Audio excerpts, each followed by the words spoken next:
Alright, well, starting off the day at freaking Kohl's, you know, because I had no idea you can return Amazon shit at Kohl's and then they give you a 25% off card, which I'm not going to use, but just weird.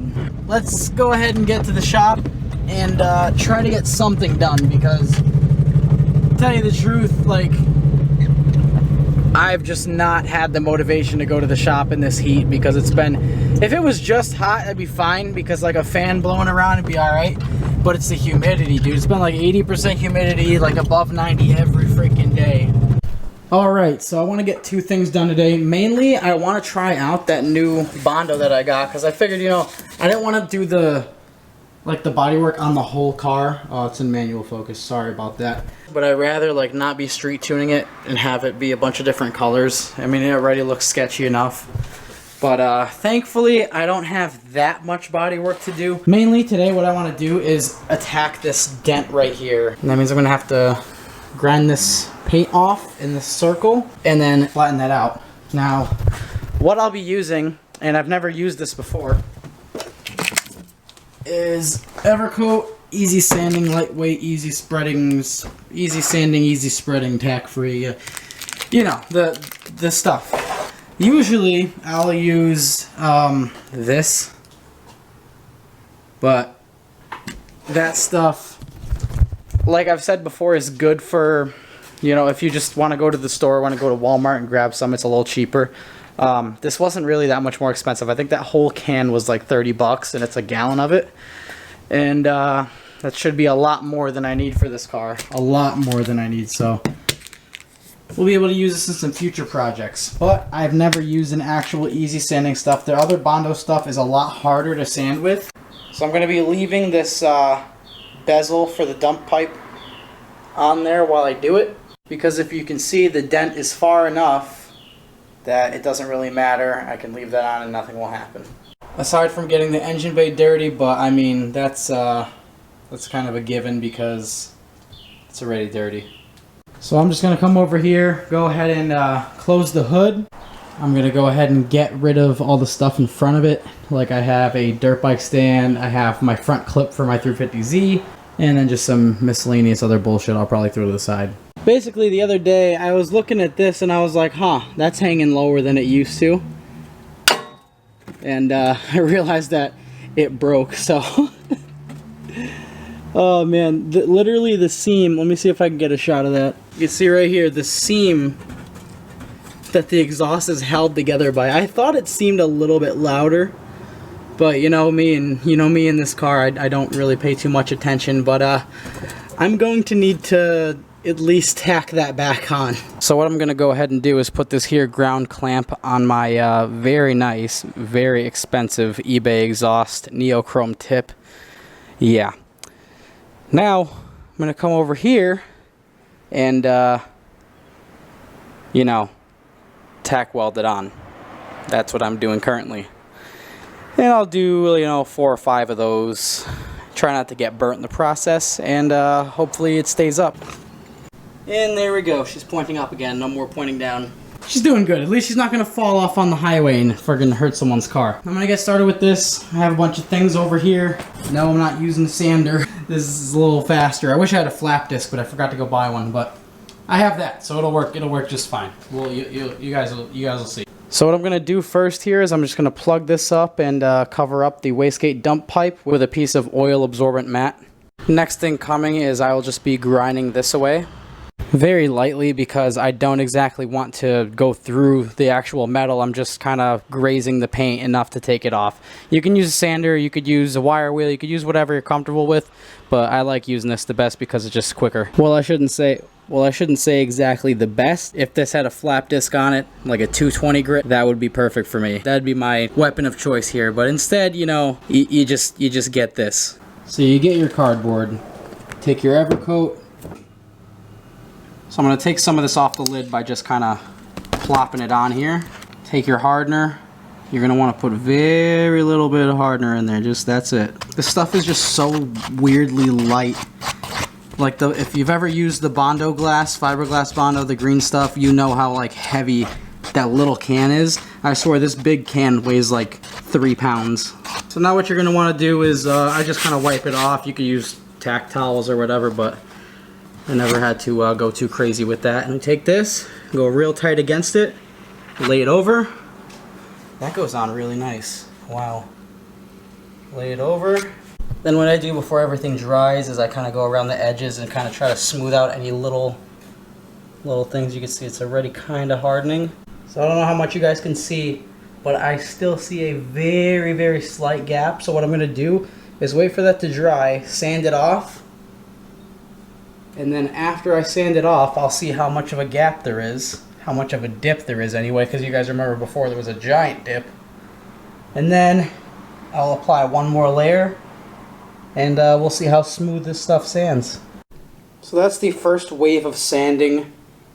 It sanded really easy actually, and it almost feels like almost, I want to say, that I'm saying almost because it's almost perfectly flat. There's a little bit of a dip in the middle, but as you can see, it filled out all like the sand marks really fast and really easy. So I'm going to put a little bit more right here, do another pass, and wait, and then sand that and see how that comes out. So this is what I've got at the second stage, which I think is going to be the last, and I think sanding that will pretty much cover it because that is looking really, really good. So notes, and I'll cut back to me for this one. So far, I can definitely 100% say that this itself sands probably 70–80% easier than the green fiberglass Bondo. When I was working with Bondo, it takes a lot, and you have to do a lot of sanding and all that stuff. Like this whole quarter panel here is made out of that other kind of Bondo. I tried something else because this car means a little bit more to me than the Subi, just because of my history with Preludes, and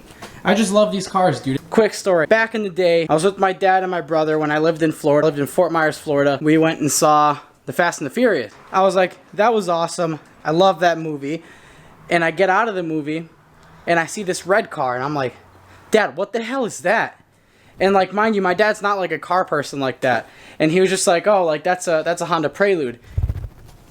And what it was just the bone stock 4th gen Honda Prelude in the bright red that they come in. To see clearly and take a direct bus to safety and excitement.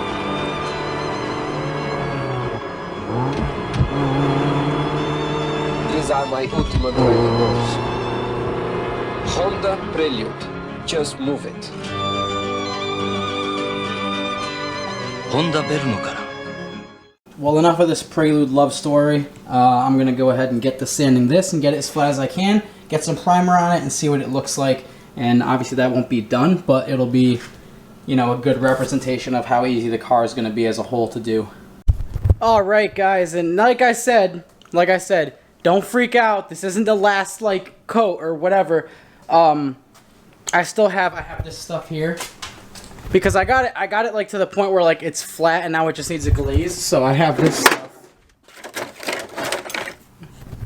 Was recommended by some of you guys, and it seemed to work pretty good on Callie's car. So that would be the last step, but I need a block for that, and I'm gonna go buy like a nice like thin foam block because I don't like the big ones. The big blocks are okay for, you know, say you have a big damaged panel, you want that like 12-inch block that you can, you know, real evenly go over the door. But for small like imperfection, which this whole car is pretty much just like tiny imperfections like this here, I'm gonna do something about that. I'm gonna block that off because on my last Prelude I deleted that shit. I don't want an emblem there. This thing came out pretty okay, and I used that because it came out pretty okay. Like, it obviously, I'm not gonna sit here and tell you, like, I know you can't see it on camera, like, it's not perfect. This is, you know, obviously it's a light coat of this primer. Where's the primer? This stuff here, filler and sandable primer or whatever. If you guys have the option to use like a spray gun, get a filler primer and use it through that, because that will fill in all of your imperfections and you can sand that thing. It sprays so much thicker. Like, this stuff is not horrible, but it doesn't compare to the stuff that comes out of a gun. That stuff is by far superior because, like, if I had spray gun primer right now, I could do my hood probably twice and I wouldn't even need to use filler putty, like, because the shit's so thick. It would just, I would be able to sand this completely smooth if I had that, but I don't. So yeah, but I mean, for flatness, I don't know if you guys could tell, for flatness sake. But anyways, you guys can kind of tell there's no giant friggin' bump there. There's not even a bump there at all. Came out pretty good. 10 out of 10, I would say.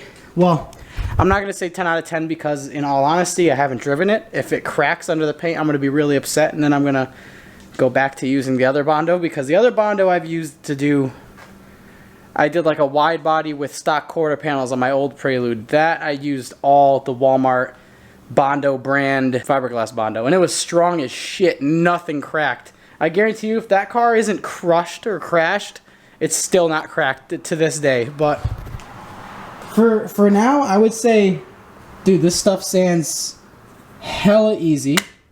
It goes on really smooth. The only thing I kind of like stumbled with, not even really stumbled, I just didn't put enough hardener the first time, but I was able to scrape it right back off of that, put more hardener in it, and then lay it over it. I want a day that I could pull the car outside, because doing body work, if you guys have ever sanded like fiberglass or anything like that inside, this wasn't so bad. That's why I wasn't wearing a mask, but like I hate wearing a mask, so I want a day that I can pull this outside in front of Ronnie's Bay or over there or whatever, so that at the end I could turn on the compressor and just friggin' blow everything out, rather than have everything go in like it just did. So I think bodywork and paint is coming pretty damn soon for this thing. Stay tuned for that. I almost forgot. I keep forgetting to put this in video, but this right here, if anyone wants these tires, $200 for the set. That's exactly what I paid. They're brand new, stickers on them and all that. Federal 595 RSR. They're brand new. Set of 2 of them. There's the size right there.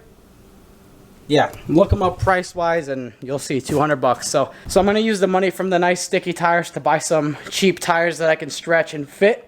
And then from there, I'll work on the fitment and see if they make other tires that are sticky that I can put on there or whatever. But for now, just to get it rolling, I need to sell those tires and get some different kind of tires for that. So again, let me know. $200. They're yours. Check out the merch in the description. My car sucks, as you can tell. Sucks.